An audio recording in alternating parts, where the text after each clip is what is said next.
Welcome to the Practical Research Parenting Podcast. Here's your host, Nicole Weeks. Her thesis was on confirmation bias and decision making. Welcome to the 8th episode of the Practical Research Parenting Podcast, and the second part in the series talking with Associate Professor Sarah Blunden. If you missed the first episode with Sarah, I'd recommend you look it up. Episode 7 at www.practicalresearchparenting.com/sleep solution. You'll find today's show notes at www.practicalresearchparenting.com/sleep solution 2.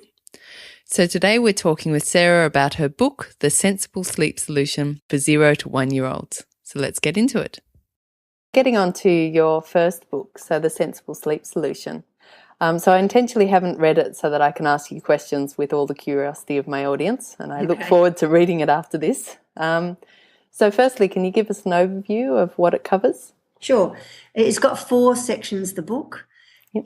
The first section is about baby development and what we can expect in the first year. It's a type of book that I'd like parents to read when they're pregnant. Yep. So that they're kind of prepared. I'm dismayed by the lack of sleep knowledge that is out there for new parents. Yeah. Antenatally, there might be a little bit, but it's not really the right time because mums and dads are not focused on sleep in their baby antenatally. Mostly it's about the birth and breastfeeding. Yeah. So this first part of our book is about information about sleep and circadian rhythms and what crying is all about and what children do and how they develop. Yep. The second section is the introduction to the under one type of sleep management that you can do, which we call the sensible sleep solution for the purposes of that. Yeah. And it's what you do, we use a method called the COTS method, creating opportunities to self-soothe. Okay, yeah. COTS, yeah. So that's really, as your baby gets older and more able to separate from you day or night, Yep. then it's a good opportunity to try and teach your baby to settle without you doing a lot of it yourself. So putting them down awake more often than not, or trying different sleep patterns or sleep management techniques without being pushy, but just kind of encouraging the baby to feel separate from you if the baby's feeling okay. So that's all about the sensible sleep solution and what it does, all that sort of stuff. The third section is about the parents and mums and dads and how they need to take care of themselves and how they need to understand and accept baby's sleep for what it is. Yep. Many a time we are fighting against our expectations and our desires for baby to do things other than what babies can do. Yes. Yeah, very true. Yeah, and there's a section on brain development, which is interestingly one of the only books that's actually got a section on brain development and how the brain growth changes, of course, development, but it changes sleep, of course, and sleep then changes everything else. So the interrelationship between the brain and development. And the last section is a section that we kind of didn't want to be too prescriptive. It was a section on having routines. And at different age groups, what would you do for a basic routine that would encourage your baby to get into a rhythm and to learn to self-soothe without pushing, but finding reading those cues and then having quite a flexible routine. And I don't mean pre-bedtime routine. I mean sleep-wake routine and schedule. Yeah. Okay, yeah.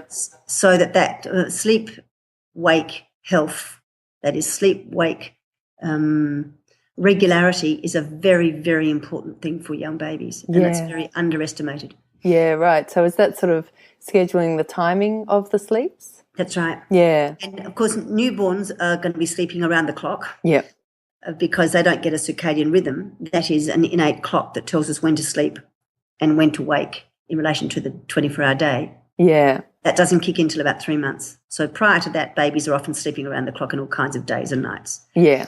Once that 3 months is in, we can try to encourage that baby to have a routine that might be getting up at around the same time in the morning. Therefore, we can be a bit more predictable about what time they get to sleep.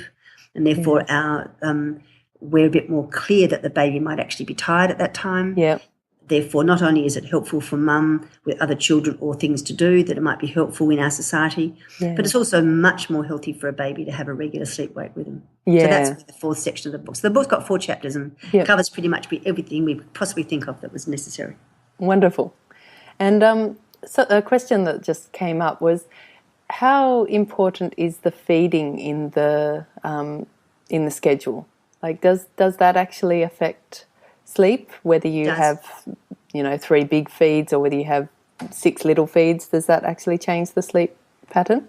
It does, in the sense that we know that babies and all of us sleep better when we have a full tummy. Yeah. Not enormously full, but full enough to make us content. Yeah. And of course, in breast milk and or formula, there are, most particularly breast milk, but formula, if it's warm milk has a natural sleep-inducing hormone, and of course breast milk does too. Yeah, right. So they have a double whammy, both have a little full tummy and also the hormones and the hot milk that are going to make us sleepy. And if we get that at the right time of the circadian clock, then that's going to make a perfect match. Yeah, right.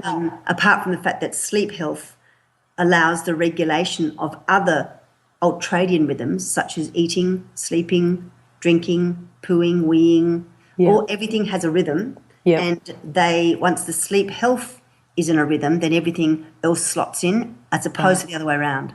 Oh, okay. That's interesting. So food is often either before a sleep or after a sleep, and often revolving around the sleep. If you have a cat napper that's sleeping, 3 1-hour naps or 3 half-an-hour naps, rather, as opposed to the traditional and wished for 2 hours morning and night, which I've got to say is very rare. Right. Then it makes it a bit more difficult to put the feeding in around that. But as long as parents understand that the regularity of whatever rhythm they've got is the important thing, that they have it around the same time, within an hour or so is probably a bit flexible, but it's probably doable. Because my aim in life is not to stress new parents enough, because they're stressed enough as it is. Yes. Yeah, in that vein, there's a lot of advice against feeding babies to sleep, and I think that's generalised a bit too much. What's your position on that?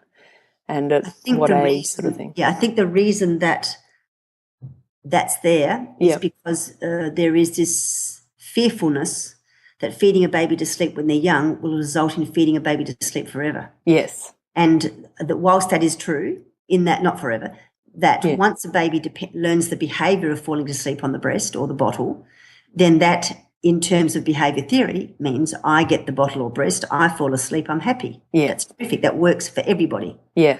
So that's what we call a psychological reinforcer. Yeah. So therefore, it's unlikely that when a baby has a breast or bottle in their mouth, they're not going to fall asleep. Right. And it's also unlikely that the baby without the breast or bottle in the mouth will fall asleep easily. Yes. And that's true.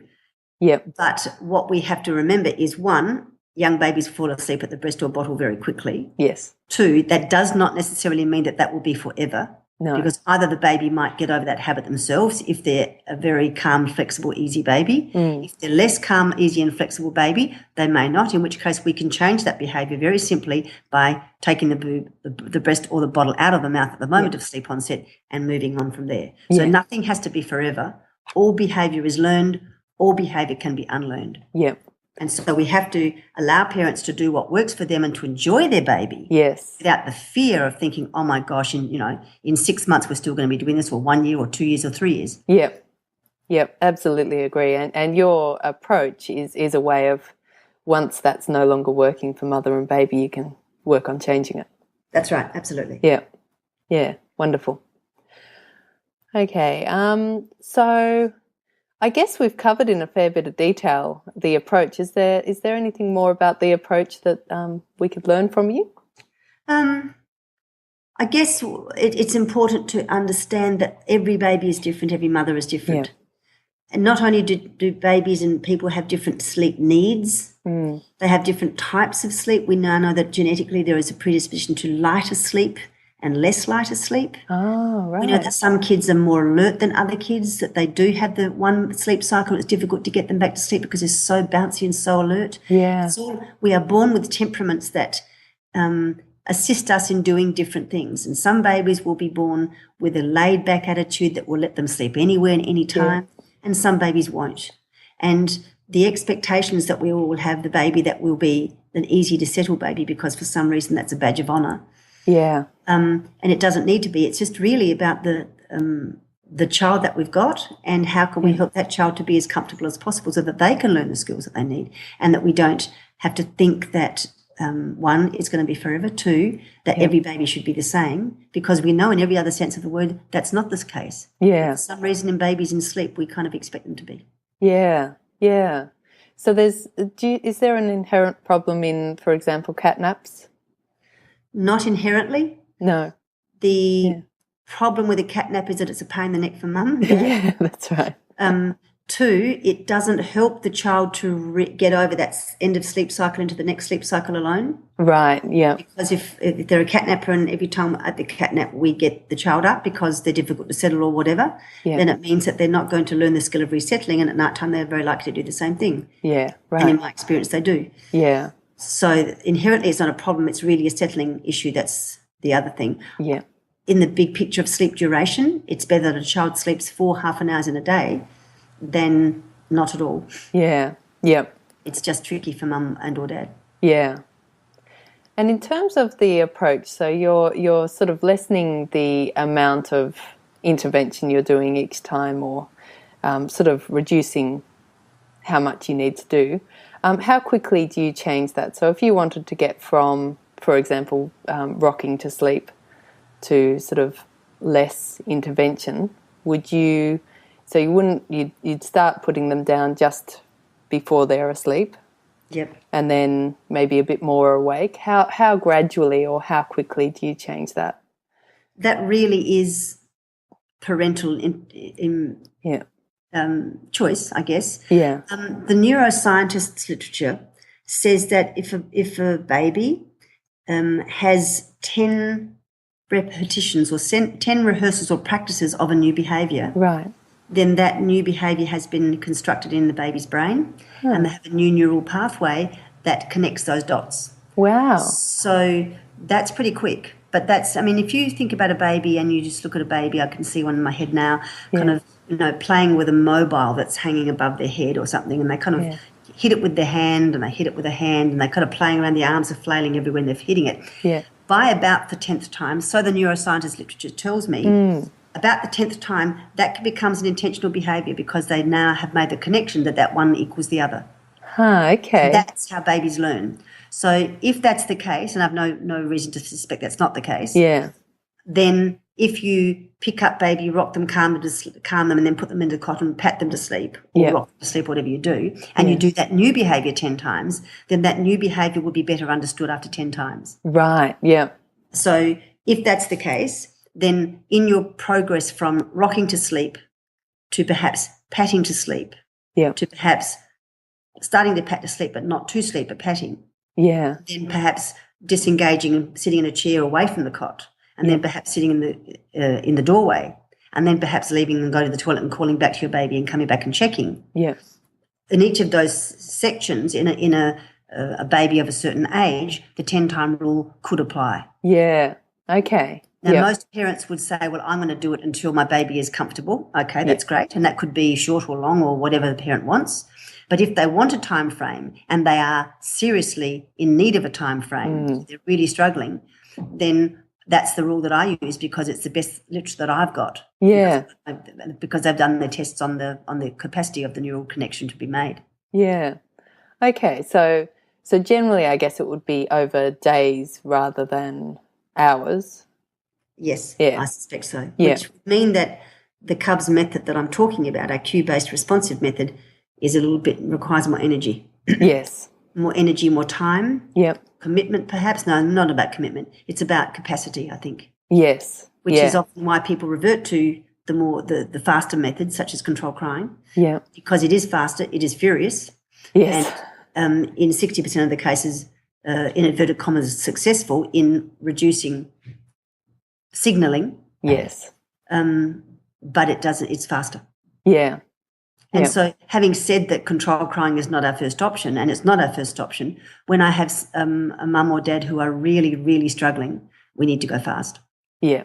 We still don't have to ignore. Yep. But we need to go faster. Okay. Yeah. So you will actually speed up this process a Yes. bit when it's needed. Yes, because the thing about this process, it was developed with the thought that we need to have an option where a parent makes a decision to say, I need to do something less or more or faster or quicker, and I have to know what to do here. Yep. So the Cubs method gives a framework, a template, if you like, and it is adaptable and it is flexible, but it is not definitive. Yep. So if the parent wants to go very fast, if they want to sit in that room for 6 months and hold the hand of their child instead of patting them, that's fine. Yeah, right. Yep. But if they want to reduce that. That's right. Yeah. Yep. Okay. Yeah, that does sound like a sensible sleep solution. So what sort of age ranges? Your sensible sleep solution says it's for under 1-year-olds. Yes. So, yeah, is that so? It's 0 to 1. Can you see it not working beyond 1, or? No, it does work beyond 1. Just that it's I said the sensible sleep solution book is really about a preventative thing. It's not so prescriptive in how to deal with a problem once it's arisen. I see. Okay. Yeah. So there's a gap in my book writing about this. There is in academia but in my parent books, the book about how you get around what I've explained to you in a book is very difficult to do. Hence why it hasn't been done. Right, I see. Because it's so non-prescriptive. Yes. And it requires quite a lot of background, if you like, and thinking. It is intuitive. Yes. Once parents allow themselves to be intuitive. Yes. But I haven't. So the sensible sleep solution is a preventative, more very general. It's got the COTS method, and it does assist in helping the baby to become more independent. But once a problem's arisen, there might need to be more work done. Yeah, that's certainly from my perspective, from my clinical point of view. When I see people in my clinic, of course, they're way past the sensible sleep solution. Okay? Yeah, right. Yeah. Yeah. And often I see them, after 1, in which case it's hardly appropriate anyway. It does work. It could work. The template works, but the response of a child over 1 is very different to a response of a child under 1. Yes. Yes. They're a lot more. So the way that I would deal with in a clinical situation with a child over 1 is exactly the same way, only you'd have to be aware of the fact that this particular child won't be lying in the cot quietly. They'll be standing up and throwing things out of the cot and all kinds of stuff. Yes. So it's a different kettle of fish. It is, yeah. Yeah, so there is a gap between that and the boss of my sleep then. Yes, there is, yeah. Yeah, so do you have any advice for people in that gap? So I should explain to my audience that the boss of my sleep is your other book that is for 3 till 8-year-olds. That's right, yeah. That we'll be talking about in the next episode, yeah. And the boss of my sleep book... Well, both systems are based on behaviour theory. Both the sensible sleep solution and boss of my sleep book are based on behaviour theory. That is, child does something, parent does something in reaction, and child is happy with the reaction. And parent keeps doing it, and therefore it becomes a dependency. Right. In a child under 1, we have no language to speak of. But by the time a child's getting to 1, 12 months, 30 months, 14 months, they are very clear about what they see. When they see you walk into the room, they're very happy because they know what that means. Yes. They know that when they cry that you're going to come. Now, they don't make a decision at the beginning of the day to say, I'm going to drive mum and dad nuts and cry as much as I can to get them in the room. No, sometimes it may feel like it. But That's right. That's exactly right. And it may seem very much like they are manipulating, but they haven't got that cognitive capacity. No. They do know, however, that when they cry, you come. So when you don't cry, they can cry a lot louder.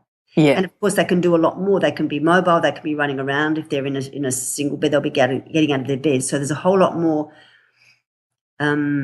effort needs to go into thinking about how you do this for the child. But it is essentially the same problem. If you have, for example, a toddler who is not lying still in their cot, so they've had their bedtime routine and I'm so talking early toddler, 15 months, whatever that would be, and they're having a lovely sleep routine and then gets put in the cot and won't lie still. So parent is lying or staying with the child and to get to sleep, or they're leaving the room, the child cries and they have to go back, which is often the case.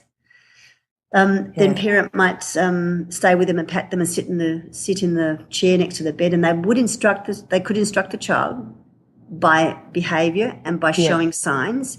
You need to lie down, Johnny, and lie quietly, and mummy will stay here. If you don't lie quietly, mummy might go. Mummy will stand up. So mummy stands up and Johnny goes, ah!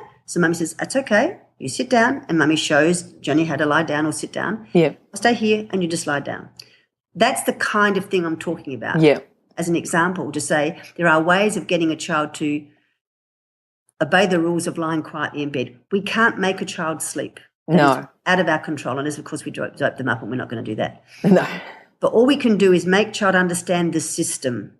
And the system is, it's bedtime. You need to lie down by yourself. I'll stay with you if you want me to, or I'll come in and out of the room every 2 minutes if you want me to. Yeah. I'll do what I need to do to make you comfortable. I'll give you a cuddle toy. I'll get you to get your own dummy. I'll give you a nightlight. I'll keep the door open so that you can call out to me, and I'll call back and you'll feel comfortable. Yeah. It's a whole range of things I can do, but essentially you still have to do it. Yeah. And if you don't want to do it, then I'll sit in the room and I'll just see you through until you do. Yeah, right. So it's the same kind of thing, only it's just a different way of responding, as it would be for anything else. Yes. Any other behaviour in the daytime that a baby or a toddler, early toddler or late toddler would do. It's the same system, really. So that's it from Sarah today. Please tune in next week for the end of that interview. And you can find Sarah's book at www.sensiblesleepsolution.com. And I just wanted to add a bit here about maternal instinct. I can't talk for Sarah here, but when I talk about maternal instinct, I'm drawing on my PhD research into decision making. I'm sure there are also hormonal influences, but when I talk about instinct, I don't mean something you're born with, something you have or you don't have.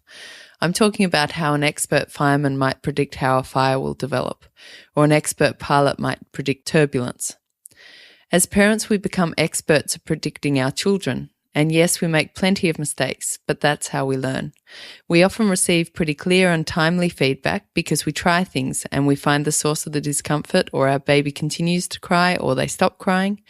Over time, all these experiences accumulate until we become pretty fast at predicting, for example, whether our baby will self-settle or just get more and more distressed if we don't come. We couldn't necessarily describe how we know, we just know. That's expert intuition. It's nothing magical. It doesn't mean that if you sometimes feel lost that you don't have maternal instinct. That feeling lost and just trying everything we can is how we build our maternal instinct, at least by my definition of what it is.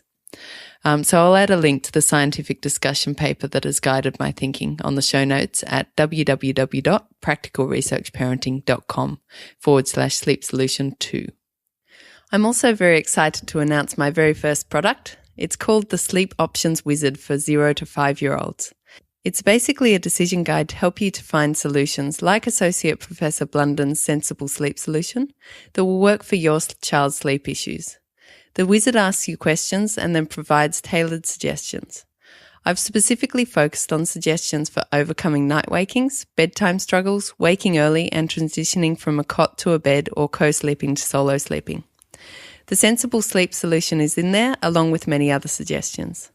You can find more details at www.practicalresearchparenting.com/sleep options wizard.